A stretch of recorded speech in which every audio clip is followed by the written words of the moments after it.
Now let me now move on to the next speaker of today. So far we learned on the future of learning from an expert from academia. Now we will move on to learn on the future of entrepreneurship and startup, because you may ask, no, we are all teachers, why entrepreneurship? I think no, that question is would have been there earlier days, but not now, because most of the students whom you are teaching or with the dream of becoming an entrepreneur. Everybody, the startup bug is biting almost everyone in colleges now. But is it good? No, is it good? How the future of entrepreneurship will be? How the future entrepreneur will look like? How the future startup will look like? So I think with that context, we had requested Mr. PC Bala. He is one of the senior industry veteran. He is actually PC Bala Subramaniam, but very oftenly people call him PC Bala, PC Bala. So the name itself has become like that. So he's actually an entrepreneur, author, and speaker, and he's the managing director and CEO of a company called Matrix Business Services India Limited. And he's they are a leader in this retail verification, employee background verification services, etc. So before that, Bala was actually practicing in the profession for over a decade.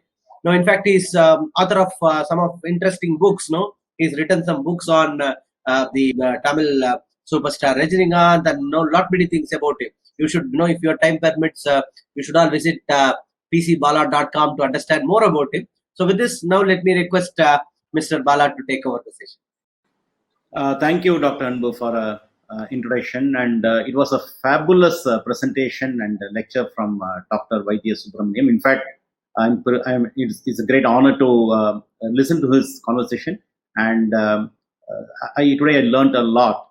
I'm a big fan of campus study, and when he said that even going forward, it is going to be a good blend of digital and offline or campus study, I'm very happy about it, because there are illusions, or there are assumptions, wrong assumptions, that education also would become completely online, and I'm very glad that he has endorsed it in a different fashion. So thanks to him. Good morning, all of you, and thanks to IC Academy. This Sky Campus is a fabulous initiative. I've been listening to one or two, whenever time permitted, I've been going through this. Very diversified speakers, different topics, very useful to the teaching community as well as students, and even corporates, even small-time entrepreneurs like us. COVID-19, when there is a talk of the town, you open the page, you switch on the TV, it is all COVID. Every time you hear all of this, read about this, we are all worried, we are all concerned for obvious reasons. But to me, COVID-19 is a passing cloud, but it's a very, very thick cloud. So it will progress only slowly. It will take its own time to vanish. And so we are all under the cloud now. And of course, this cloud is also having some kind of a silver lining. What is that? We go through the pain, but there's still some silver lining. The silver lining is in favor of our country. The future is for India. The future is in India. Simple reason. China, we know that the country has been the manufacturing hub, is a factory for the world. So they have been producing and manufacturing for many years, at least about 20 years plus, manufacturing and producing every product under the sun. And they have been supplying this to every nook and corner of the planet. So the dependency on China has become extremely high, has become very, very high over the last several years for every consuming nation. And it is a late realization, but better late than never, that the dependence on one country for all its supplies, for all its requirements, many nations have now realized the importance. The famous axioms goes that you can't put all your eggs in a single basket, but unfortunately, some of the nations have done that. The dependency is now derailing, because there is a supply chain disruption happening, and it is impacting the normal life of various nations. And we are also one among them. Even for our own medical equipments today that are needed, what is going on today. We are still depending on China, although the good news is that some production is already happening in India and elsewhere. So this silver lining, we have to capitalize on this, and India is very well placed. There are a few nations. Now, why I'm talking about India is, as entrepreneurs, as business enterprises, as education institutions, we are all part of this country. So unless the country is going to be benefited, it is not going to be beneficial to us. India is well placed because there are a few countries which the global enterprises are looking at. Certainly India, and you also have Vietnam, you also have Indonesia. They look into various aspects. They look into various aspects before they gain confidence in investing into a country. And India has shown to the world in recent times, especially after this COVID, disaster, that the country has the maturity, the leadership has got the maturity to handle such a pandemic in a very, very tolerant, in a very, very, sustained fashion. It is a democracy, largest democracy in the world. And despite that fact, you understand what is happening elsewhere in the country as to how people adhere to the lockdown requests or regulatory norms issued by the various countries. Thanks to our culture, thanks to maybe our fear, we have been really obedient, barring a few stray incidents here and there. So this lockdown has helped us to perhaps postpone the problem, or maybe mitigate this issue, or get ourselves prepared, to face the challenges once the lockdown is opened, maybe partially or gradually, or maybe state-wise or region-wise. So that the world has already seen that this country is able to handle it very well. It is setting a great example to the various nations in the globe. So that is definitely one point that we need to understand. The second point is India is equipped with so many other advantages. One is the kind of skill sets that we have, in India. Infrastructure, partly yes and partly no. Third, kind of education institutions, which is generating the future workforce, future entrepreneurs. Amazing set of education institutions, mushrooming in this country. So that is also another definitely a reason. The entrepreneurial spirit this country has been exhibiting for several years, especially during the last few years. That has fancied the international community, which will also gain a lot of acceptance. Our English speaking skills, that has benefited some industries, you are aware of it. Demographic profile of our country, there is a lot of young population, working population, workforce that is available across the country. That is also a very big advantage. And the other significant advantage where we have supremacy over China and even few other nations is the trust. Now India is trusted much more than what it was trusted even pre-COVID. So if you divide this into pre and post-COVID, now the trust has gained significant mileage among the investing nations. So all of this is going to be beneficial, and in a way, when business is going to grow, investments are going to grow. Obviously, is going to benefit several other education institutions as well. In fact, if my assumption is right, there will be a lot of investments going on into education institutions, and so we have to leverage these. The best of the brands should understand this and be prepared. But what is required today? One is we have to reform a few things. In the country, the land reforms have to happen, labor reforms have to happen, trade policies have to be consistent and predictable. Otherwise, international community may not look at India. And the speed of execution today, the Prime Minister has also indicated very clearly to different states that people have to now go and pitch for investments from other major companies, other major nations. So the speed at which we handle it is going to be the key factor. You have to have the first mover advantage.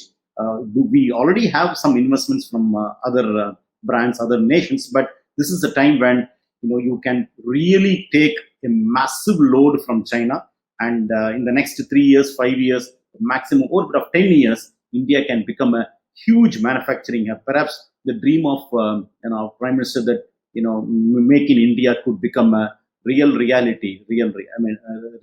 Could become a reality, which will be beneficial to all of us. And look at it now. You must be reading that some corporates, very big corporates, including Apple, Dell, HP, and so many others, are already looking out for other options. And India could be a great option to get them. So we need to be ready with a red carpet, welcome them with a warm smile, and be ready with the bouquet of flowers. That's the only way we have to leverage the current situation. And let us hope that in the next 1 month or 1.5 months, post June 15th or so, once the problem subsides, then we see a lot of action in the business front. And once again, I'm telling you that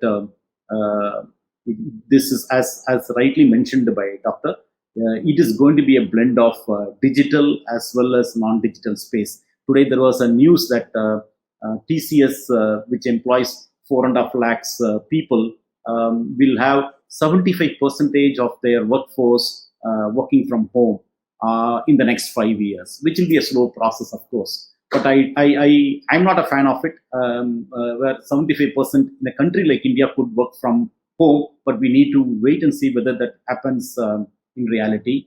Take our own company's case. We have about 1,300 people working in our organization, and today we are able to make only 25% or even little less than 25% work from home, and not with absolute productivity. A portion of the people is able to work with absolute productivity, a portion not. Maybe various reasons. One could be your internet connectivity, bandwidth, broadband bandwidth, or even the willingness or the acceptance to work from home consistently. There could be a lot of other factors, psychological factors also. So today we are able to do about 20-25%, and even our revenue generation is only 25% of what our normal revenues could be. So there is a significant impact, and we are maybe the preparation will be there. If at all, it should not be there, but if at all there is any lockdown in future, whether this 25% can become 40%, 40 can become 60%. These are all the preparations we should have in mind, as we run the organization of any size. And so this is my introduction, and I'm going to keep it brief because the audience is primarily from education institutions. But I will touch upon one factor, because you're going to generate a lot of entrepreneurs. I will touch upon some factors on the future of how the future entrepreneur has to be. And my focus will be more on entrepreneurs in the B2B space, business to business space, because that is what I run. So I will talk more about it. It's just about 4 or 5 slides, and then I leave it to you to question if you have some questions. Now, these are the things you should have in mind. The revenue model of an entrepreneur, in terms of the revenue streams, the dependency cannot be on one stream or 2 streams of revenues. We have seen how some companies are struggling because of their dependence on 1 or 2 industries which have been completely derailed because of COVID. So the revenue streams have to be reasonably multiple, and the industries that you serve also should be diversified. You cannot thrive based on your dependence on 1 or 2 industries. That's a clear lesson to every entrepreneur. Secondly, sustainability versus scale. Last 5 years, we have been asked, even our own company, our own investors, our own set of board of directors always worry about the scale of operations. How do you scale the business? Scale is good. Scaling is extremely important. That would fancy the investing community. But today we have realized that more than the scale, it is the sustainability that is even more important. You need to sustain a lot of challenges, external as well as internal. So the focus will again a blend. I use that word blend because Doctor also mentioned that there has to be a good blend between sustainability and scale. Then the domestic drive is going to significantly increase, because localization is going to be given a lot of prominence. So when there is going to be a lot of localization, what will happen is there will be a lot of enterprises emerging in your own state, in your own country, in your own region. So this domestic drive will be given a lot of push, and we will have a lot of opportunities to service these domestic institutions. Increased outsourcing. Companies have realized that having too many people on the rolls sometimes can be a very big issue. Especially some of them not able to lay off. You're not able to give the pink slip. It will damage the reputation of the company, and it is also very expensive to have people on the rolls. So this outsourcing is going to pick up even more significantly, and thankfully we are in outsourcing business. So this is going to benefit companies which are in the outsourcing space. Tech and digitization. I mean, tech has been gaining momentum all these years, and digitization will be given even more prominence. This is work from home, online meetings, online education. All of this can be possible only with the tech and digitization. Even accessing your data, cloud business, are all going to increase tremendously. Every small enterprise also may shift to cloud, matter of time. Investors are going to look at the enterprises little differently now. Investments will not flow very easily. Surely investments will not flow very easily. And so unless you have a fabulous business model, a very good leadership, investments will not come. And again, go back to the other point that I mentioned, which is sustainability. So there will be risk assessment of the business model. With even all this pandemics will also be considered. Whether we are factoring such pandemic, such lockdowns in future will be questioned. BCP, business continuity plan and innovation. BCP is obviously it's been there for it's a requirement for any business. But I will even add one more factor that could emerge, which is LCP, leadership continuity plan. Considering the risk that we face today, you don't know, who's going to fall sick, who's going to even collapse. We have seen one or two CEOs of organizations, unfortunately, dying because of this COVID or other reasons, anyway, indirectly aligned with COVID. So this leadership continuity plan will also be given a lot of emphasis, and it is very important for any enterprise to build, apart from the top leadership, the second and third layers. You cannot run the enterprise like a proprietor. Even if you're a proprietor, you need to ensure that you create proper layers to address all these uncertainties, which are majorly external. Some could be even internal as well. And the other point I have to emphasize is profits versus value.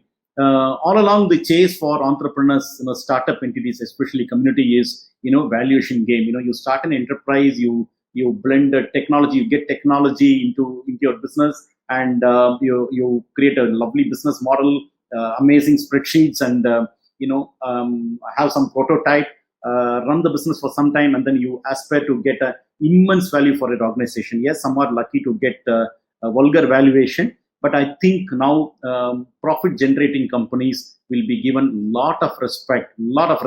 So we will move to the fundamental principles of business, where you manufacture or you service, you produce revenues, you incur costs, and at the end of the day you have to create profits. And it doesn't end, it doesn't end in profits. The next point is very even important. Dr. Anbud, please speak. Yeah, preservation of cash. You have to be a cash generating company. Look at the situation today. If there is no liquidity in your company, even in your own personal life, you are now running to every business, every bank or every other organization that could give you an extended line of credit, and it is not easily happening. Not every enterprise is getting that extended line of credit. So this preservation of cash, generation of cash and preservation of cash will become best practice, in my opinion. So this is after all the investments that are required in your business. This is all into your business, into technology, into your future. Still, end of the day, you have to create a reserve. Perhaps there could be a reserve that could be created, even in accounting parlance, that create a reserve for such uncertainties. You call it pandemic, call it epidemic, you call it lockdown. There may be a need to create some kind of a reserve, and that's a very healthy way of running your business. So create revenues, create real profits, and from the profits, see, profits is only vanity, cash is reality. So you have to focus on creating cash. And what I see going forward, irrespective of the size of the organizations, the business scenario will be volatile. Today even share market is extremely volatile. It will remain volatile for at least for a year, from now. Business scenario will also be volatile. Our business has become extremely volatile now. Innovation will be the key. Technology, speed, adaptability to changes. We have to be very quick. That's why smaller organizations could be far more adaptable, is what I see. When I say small, mid-sized firms. And pricing will hold the key. Considering the current scenario, there's going to be a price drop everywhere, whether you're in services, whether you're in manufacturing, even when you are running an education institution. Now, pricing is going to be the key. So you have to be, it's going to be price elastic. If you increase the price, it is very likely that you may lose some market share. Domestic business will grow as more local. I spoke about it. Localization may start. Big is king.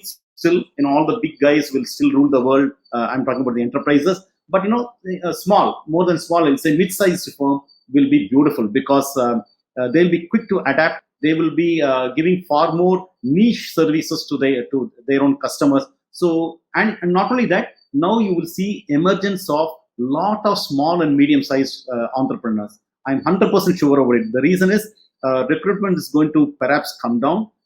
Some of the people will go out of employment, maybe on their own, or maybe it will be they'll be asked to go. So you will have a lot of subject matter experts who will be available in the market, and some may become consultants and some may set up their own business enterprises. So there will be emergence of many enterprises in different fields. Diversity is a trump card.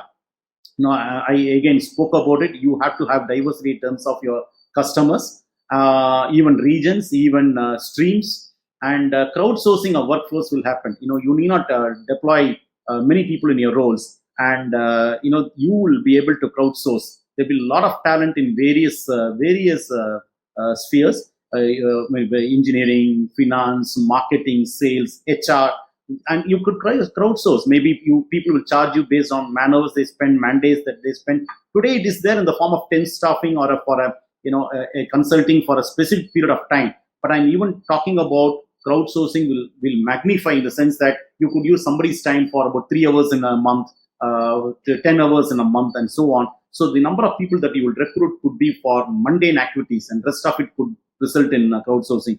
Good or bad, I don't know. It will be helpful for various subject matter experts, but companies will be reluctant to add too many people into their roles, because today that is hitting them very, very badly. And the realistic valuation will set in. I'm a fan of that. There will be realistic valuation may become a reality. So no more fancy valuation. So if you want to set up an entrepreneurship, you get into entrepreneurship, any field, please understand it's going to be extremely hard labor, a lot of smart work, good work, and only realistic valuation. But certain things will not change. I'll talk about it. Atanbu. Some principles, Richard Branson's tips. These may not change for many years to come. When you set up an enterprise, it is again based on the kind of dream that you have. Nobody can force you to get into entrepreneurship. So you have to have your dreams. You will never be successful if you don't love what you do. So please continue with that. Believe in your ideas. Your ideas are your ideas. Nobody dreamt for you. Nobody dreamt on behalf of you. It is your dream. So believe in your ideas. And in terms of work, despite all the pains that you may you will go through now and then, have fun. Entrepreneurship is a serious business, but end of the day, it is also a lot of fun. And don't give up. Today, I come across in the last 1 month at least about 20-25 smaller enterprises, people who have 20 people, 30 people, enterprises. They talk to me and then tell me that perhaps it's time for them to wind up for various reasons. One, their business is down. They lost about 70-80% of the business. Two, old payments are not coming in, so they are having cash flow issues. Third, the future is completely bleak. They don't even know how things are going to shape up. So how do you manage? It's very easy to speak from outside, but that's not the time to give up. I think this is the best time to introspect, be prepared, because this problem may go off in the next, hopefully in the next 1 month or 2 months or 3 months. And this financial year anyway is going to be a extremely poor financial year for all of us. The world economy is going to shrink, and at least India will be reasonably better off, because we may still grow at some insignificant percentage, but still at least we will not go negative is what I assume, I wish today. So don't give up. Exit is fine, but don't give up, don't quit. Yeah, Dr. Anbu.